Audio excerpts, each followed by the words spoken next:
始まりました。はい、よろしくお願いします。よろしくお願いします。今日はとんでもないデッキを作ってきました。今日はかなりの自信作になります。おー、いいですね。めちゃくちゃ強いです。はい。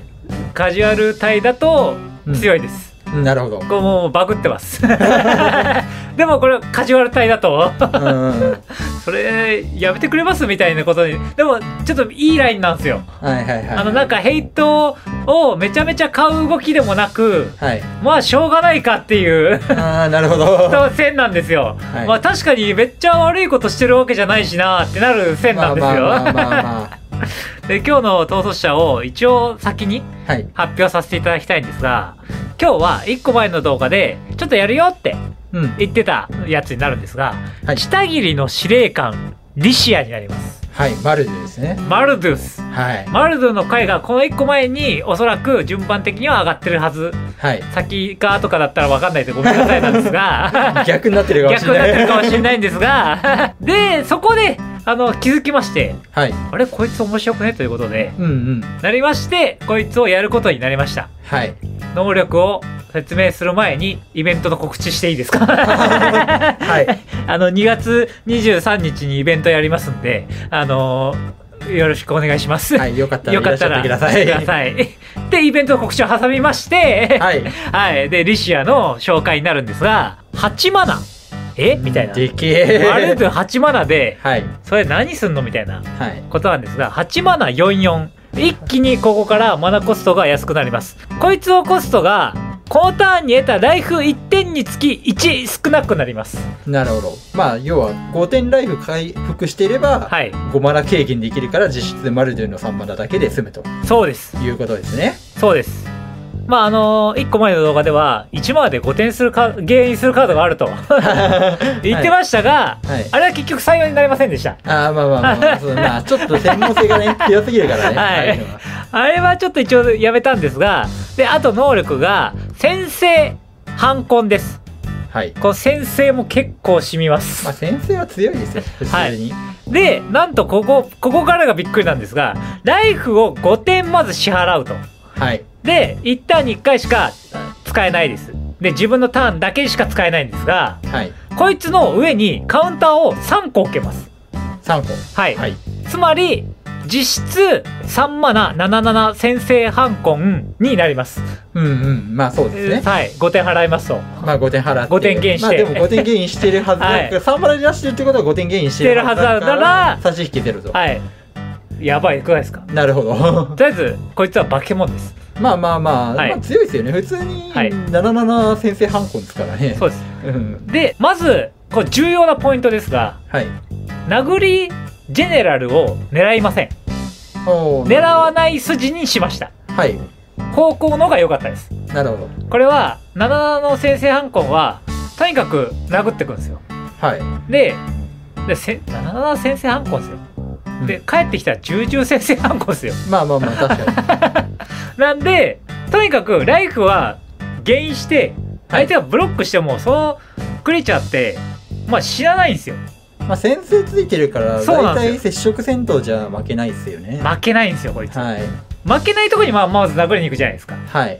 でそれ1回殴りに行ったらもうその後は回復する一方じゃないですか。まあそうですね。はい。まあ結構これやばい逃走者だということをまず覚えておいてください。はい。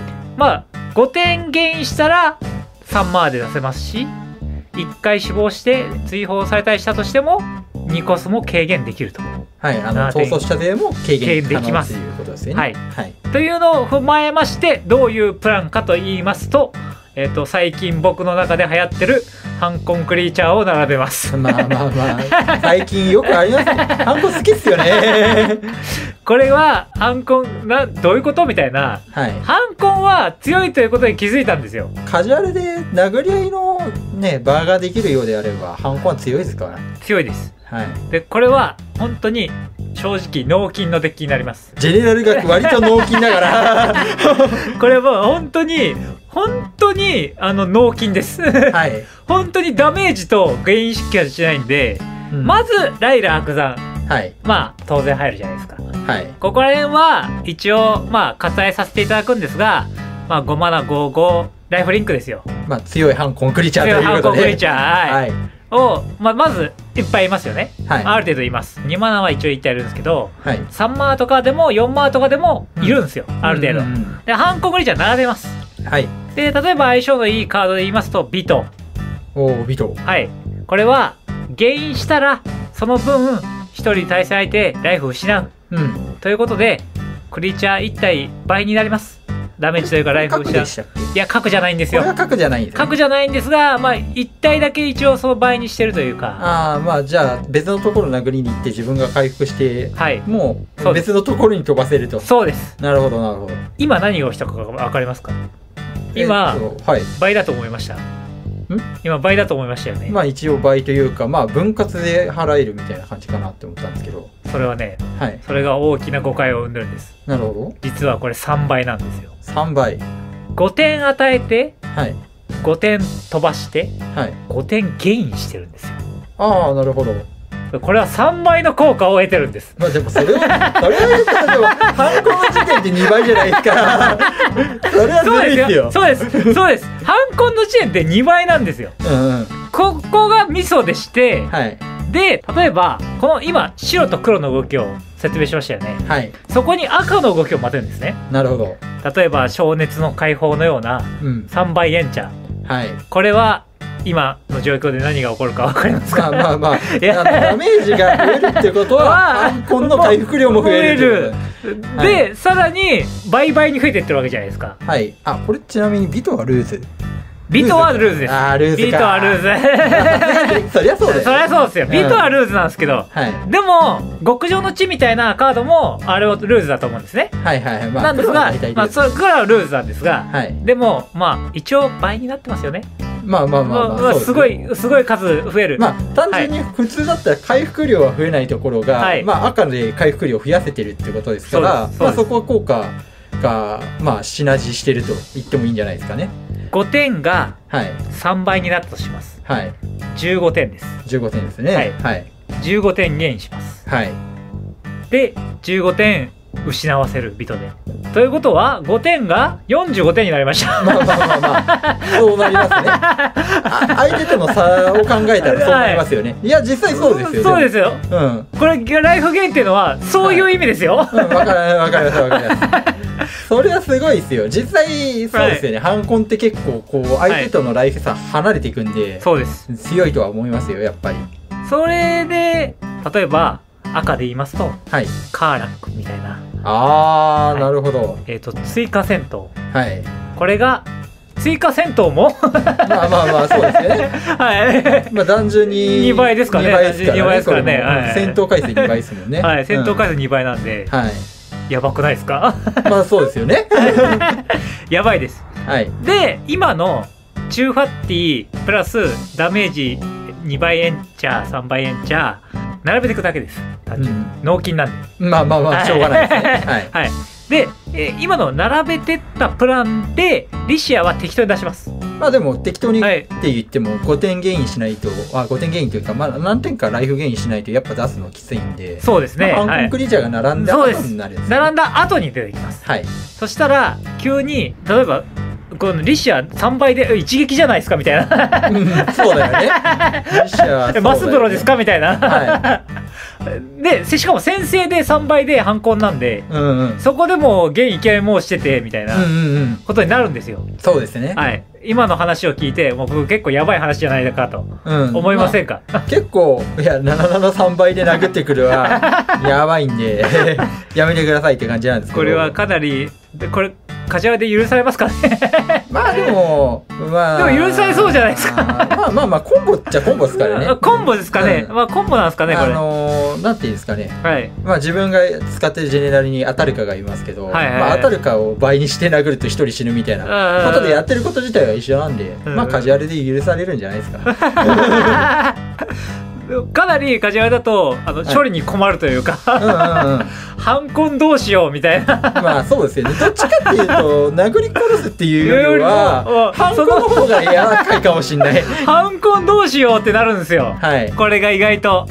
でまあその反コンする兼ね合いでまずドローが強く使えます。失ってドローというカードが結構ありまして、まあそうですね。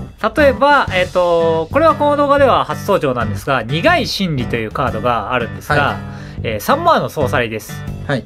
X 枚引いて X 点ライフを失う。X はこれを唱えるために支払われたマナの色の総数に等しい。なんで3色払ってれば3枚引いて3点失う。はい。で、まあこんなカードがありますよと。はい。で、例えばナイトウィスパーみたいな、普通に失ってドローのカードをふんだんにこのデッキは入れられます。まあそうですね。はい。青が使えないからドローをどうしようってなるところを、黒のドローがまあ遠慮なく使えると。殴ってこられても別にいいですよっていう感じなんで。まあ確かに。で、あと先生立ってたらもう殴れないですからね。そうですよ。結構きついですよこれ。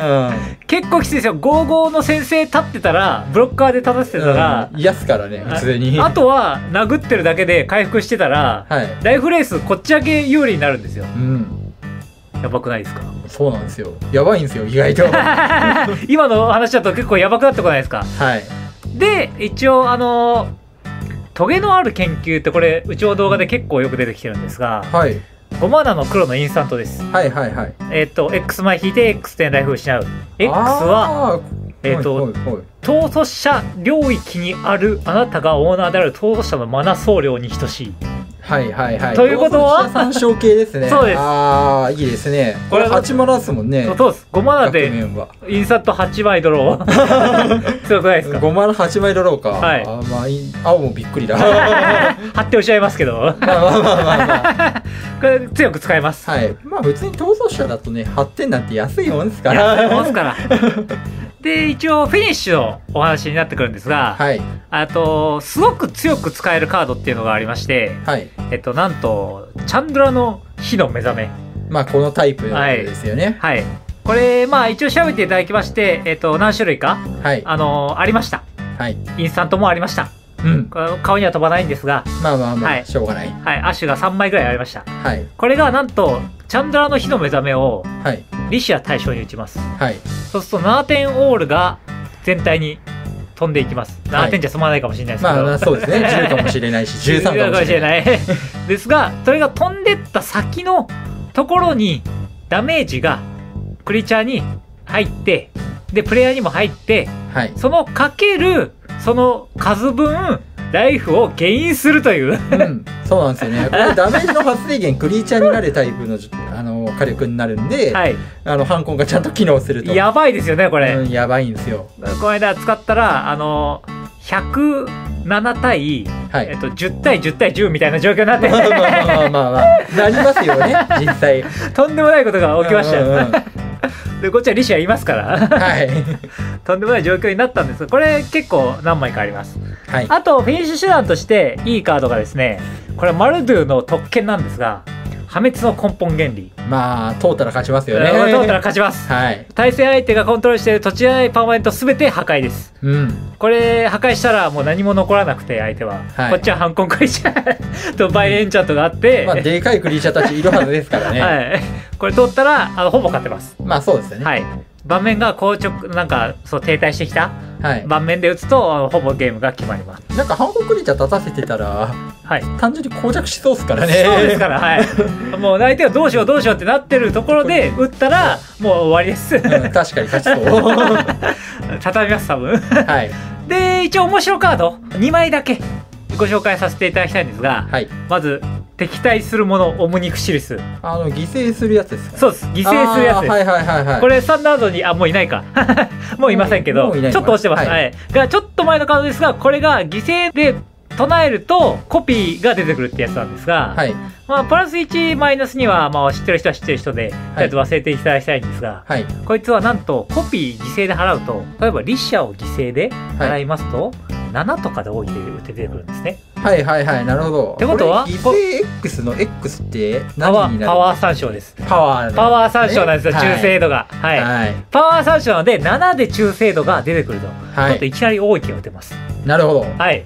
なんとこいつの奥義はセブンドロして7点ライフを失うです。なるほど。すごくないですか？しかも犠牲で出してるってことは、はい、本体は残った状態でコピーが死んで7枚ドローですね。そうです。しかももし10点だったら残るんですよ。まあそうですね。そうなんですよ。はいはいはい。やばくないですかこれ、相性良くないですか？まあ単純にパワーが高いねカードと相性がいいんで、まあこのデッキとは相性良さそうですよね。はい、かなりいいです。はい。最後の能力奥義もライフゲインができるから。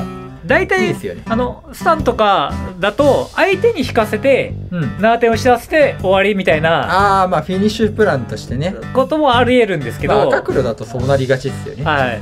逃走者だと自分がドローするというその方が多分強いと思いますで最後の面白カード1枚ご紹介したいんですが、誰も知らないカードを持ってきましたまたあまりにも貪欲にあまりにも深くというカードなんですけどもなんだこれ7マナのソーサリーです、はい、赤黒です。